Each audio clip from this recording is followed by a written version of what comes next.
बज़्म Sheikh Iqbal YouTube channel से मैं हूँ सैयद नसीमुल गनी। सिलसिला है प्रोफेसर डॉक्टर शेख मोहम्मद इकबाल की कुतब। किताब का नाम है ऊट पटांग। इंशाइया का उन्वान है भूख। तुरफा तमाशा ये है कि भूखों पर जिनके पेट भरे होते हैं वही गुफ्तगू करते हैं, बड़ी बड़ी कहानियाँ रकम करते हैं, ड्रामे स्टेज होते हैं और बड़ी बड़ी महफिल में गुफ्तगू होती है, लेकिन भूखे भूखे ही रह जाते हैं और किसी के पास उनकी भूख का इलाज नहीं। हाँ, कलमकारों को एक खूबसूरत मौजू ज़रूर मिल जाता है और फिर देखिए उनके कलम की रवानी, उनके तख़य्युल की जोलानी जो किसी तरह ज़बानी जमा खर्च से कम नहीं होती।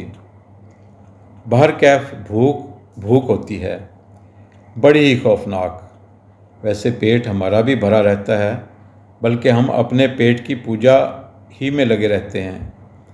ज़रूरत तो हमें एक दिन के खाने की होती है, हम पूरे साल का दाना पानी जमा कर लेते हैं, बल्कि गोदाम भर लेते हैं, कोई भूखा मरे हमारी बला से। खैर शुक्र है हमारे पास गोदाम नहीं, ना हम ज़िम्मेदार हैं, हम भी कलमकार ही हैं और कलमकार हमेशा भूखे ही रहते हैं। यह अलग बात है कि वो अपने कलम को बेचने लगें, किसी की कसीदा खानी करने लगें, किसी के बारे में तारीफ़ व तौसीफ़ से हद से गुज़र जाएं तो उनके गोदाम भी भर सकते हैं। ये बात भी दुरुस्त है कि भूख भूखों ने पैदा नहीं की, शिकम सहरों ने की है, जो अपना भी खा जाते हैं और उनके हिस्से का भी। असल भूखे तो वो हुए ना जिनका पेट भरता ही नहीं। और मगरब ही को ले लीजिए, दुनिया के 80% ज़मीनी और आसमानी ज़राए उनके पास हैं, सारी मादनियात, सारी मसनूआत और सारा धन उनके पास है और वो इस पर इतराते हैं। वो कभी कभी गरीब मुल्कों के बारे में लफ्ज़ी जमा खर्च कर देते हैं और कुछ न कुछ दे भी देते हैं कि कहीं ऐसा ना हो कि भूखों की भूख इतनी बढ़े कि वो उनको काट खाएं और उन पर अरसा हयात तंग कर दें। शिकम सैर फ्रांस के इनकलाब और रूसी इनकलाब को कैसे भूल सकते हैं। जब उन मुल्कों के भूखे उठे तो उन्होंने सारी हसरतें निकाल लीं, जिसके हाथ नर्म व नाजुक थे उसे तह तह कर दिया। उन्होंने कहा कि क्या हाथ से काम करने के लिए हम ही बचे हैं, हम ही रह गए हैं। इनकलाब फ़्रांस की खून आशाम हकायत सभी को मालूम है।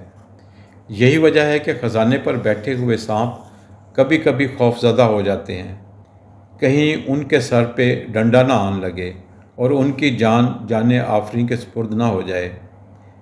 वैसे जिनके पास सब कुछ होता है, जिनके गोदाम भरे होते हैं, जिनके ख़जाने लबरेज़ होते हैं, असल भूखे वही होते हैं।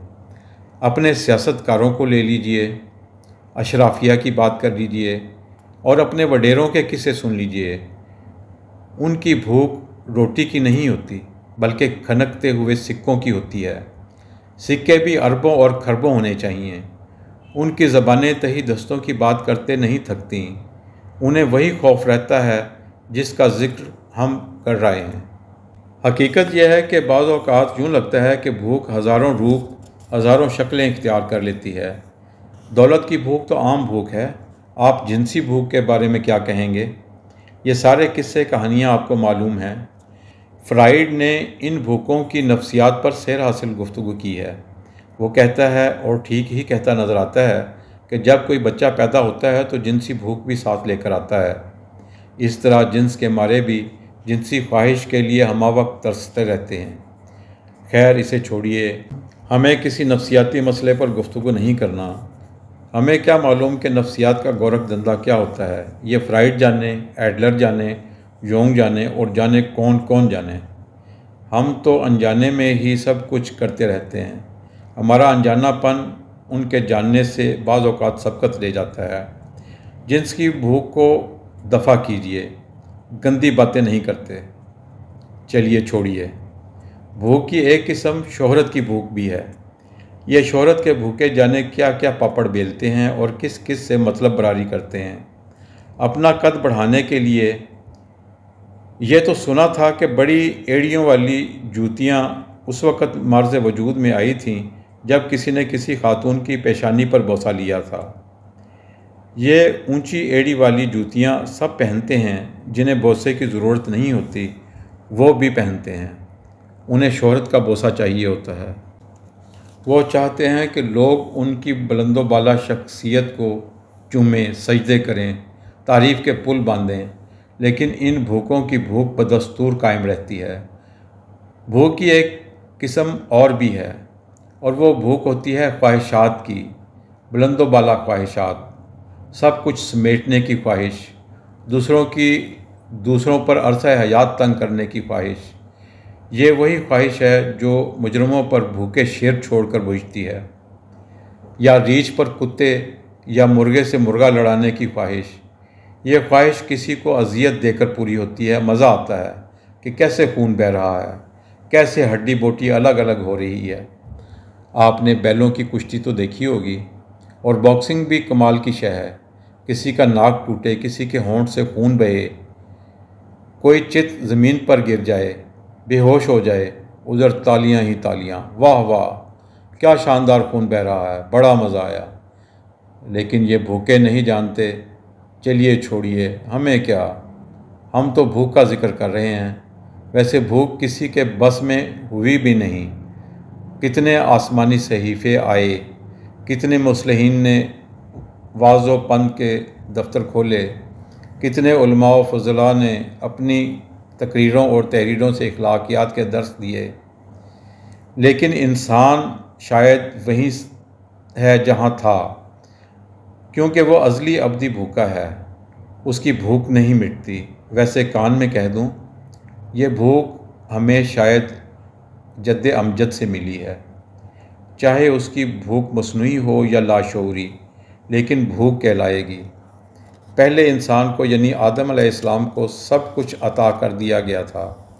जन्नत में बेबहा नेमतें दी गईं, सब कुछ इसके ज़ेरे असर था। फरिश्ते सजदा रेज़ हो चुके थे। जिसने सजदा नहीं किया था वह शैतान ठहरा था। उस आदम को मना किया गया था कि वो जो चाहे खाए, मगर एक दरख्त के पास ना जाए। कोई कहता है कि वो सेब का दरख्त था, कोई कहता है कि वो गंदम का दाना था या गंदम का खेत था। हज़रत आदम अलैहिस्सलाम अल्लाह का चहेता होने के बावजूद इसकी पाबंदी ना कर सके। फिर रो रो कर माफ़ी मांगनी पड़ी और कबूल हो गई। इनामो इकराम की बारिश हुई। लेकिन एक बात ज़रूर है कि शायद आदम को भी भूख लगी थी। इस भूख के कितने लिबादे हैं, कितने पैरहन, कितने भेस, खुद हमें भी मालूम नहीं। वैसे हमें भी बड़ी भूख लगती है, वक्तन फ़क्तन लगती रहती है। ज़रा देर को कुछ खाने को ना मिले तो लगता है कि जान निकल जाएगी। लेकिन उस वक़्त हम भूल जाते हैं कि कितने हैं जिन्हें 2 वक्त का खाना भी मुयस्सर नहीं। ये क्या हुआ, हम तो ऊट पटांग बातें करना चाहते थे, क्योंकि हमारी ये तख्लीक ऊट पटांग के लिए वक्फ है। हमने तो संजीदा बातें कर दी। शायद हमने सोते जागते ये तहरीर नज़र कारीन की। अब हम इतना ज़्यादा लिख चुके हैं, बल्कि इस कदर अपने ख्यालात का इजहार कर चुके हैं कि ऊट पटांग के लिए कुछ बचा ही नहीं। वैसे आप चाहें तो इसे ही ऊट पटांग समझ लें।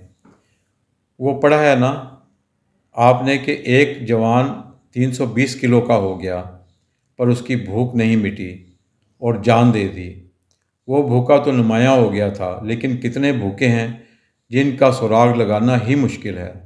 ये भूखे, जैसा हमने कहा, नित नई शक्ल इख्तियार कर लेते हैं, नित नए रूप में जलवागर होते हैं, और जब भूखों के लिए अपनी आवाज़ बुलंद करते हैं तो करते ही चले जाते हैं, अगरचे उन्हें भूखों की कोई फ़िक्र नहीं होती। वैसे इस संजीदा दौर में गैर संजीदा बातों का कोई मकाम है ही नहीं। कौन कहता है कि वो मस्खरा है, कौन कहता है कि वो अहमक है। लेकिन हमारी राय ये है, और अक्ल का तकाजा भी यही है, कि जहाँ सब गधे हों वहाँ गधा बनने में कोई हरज भी नहीं। लेकिन मुसीबत यह है कि गधा बनकर भी हम गधा नहीं बन सकते, क्योंकि हमारी पैदाइश आदम की जून से हुई है और हम इंसान ही रहना चाहते हैं। बाहर कैफ ज़ेर नज़र मौजू पर बहुत कुछ कहा जा सकता है, लेकिन सब बेकार, सही ला हासिल। भूखों को भूखा ही रहना है। और एक दानिश्वर ने कहा था कि भूखा रहने के अपने मज़े हैं। भूख ने बड़े बड़े कारहाए नुमायाँ सर अंजाम दिए हैं। ये जितने फ़नून लतीफ़ा हैं सब भूख की पैदावार हैं। ये शायरी, मुसव्वरी, संग तराशी, मौसीकी, ड्रामा और दीगर कई फ़नून सब भूख की पैदावार हैं। एक भूखा फ़नकार था, बादशाह ने उसे अपने दरबार में बुला लिया और उसे सब कुछ मिलने लगा तो उसका फ़न रफू चक्कर हो गया। बस जहाँ शिकम शेरों की ज़रूरत है वहाँ भूखों का वजूद भी नागुज़ीर है, लेकिन हम ऐसे भूखे होना नहीं चाहते। बहुत खौफनाक होती है ये भूख, हर तरह की भूख, हर ढंग की भूख, तन की भूख, भूख ही भूख। दोस्तों, अगर आपको ये इंशाइया पसंद आया है तो इसको लाइक कीजिए, शेयर कीजिए और हमारा यूट्यूब चैनल बज़्म शेख इकबाल ज़रूर सब्सक्राइब कीजिए। बहुत शुक्रिया।